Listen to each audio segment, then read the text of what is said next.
name is Aaron, and I've been tattooing for about 16 years now. I'm Paige. I am a tattoo artist. I've been tattooing about 3 years, I think.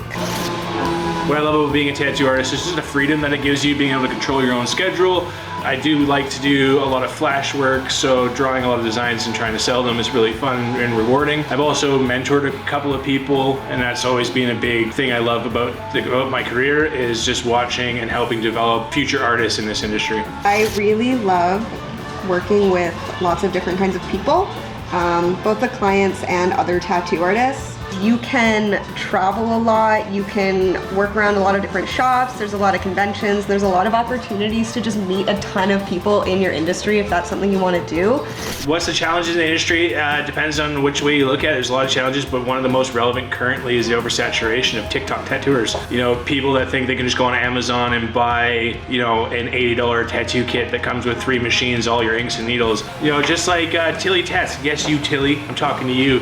Taking impressions of, you know, leaves and tree stumps and other super non-sanitary things, and then using that to put stencils on people's skin. The microbacterias and organisms that you're transferring with that stencil, you know, those are things that you would learn in a legitimate apprenticeship if you had taken the time to learn how to do this job properly.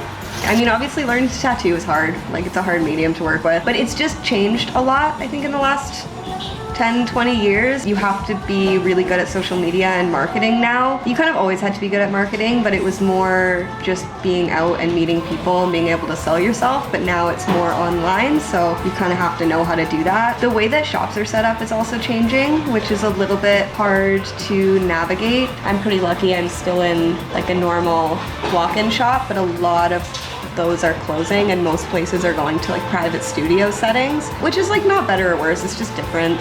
AI in this industry can be a really positive tool for this industry, but sadly, just like everything else, we as a human race abuse the shit out of all these things that come out and ruin it for everyone else. AI can be a positive tool for helping develop references for images that you are struggling to kind of conceptualize in your mind. I have used it in the past. I wanted to do a frog in a very specific position, but I couldn't find any references of a frog in that position, so I used AI to design me a frog with that body pose, but then I literally used it as a reference and still drew the tattoo by hand in my style, but I used that as a reference to get the pose and proportions that I needed. The issue with AI and tattooing right now is people are just going on to programs like Midjourney, ChatGPT, and they are just copy and pasting this image, taking it into the stencil printer, tattooing on people, and claiming it as their art. That's not your art, man, and you put it in some freaking words. Anyone can do that. That's, in my opinion, not art and has no business in this industry.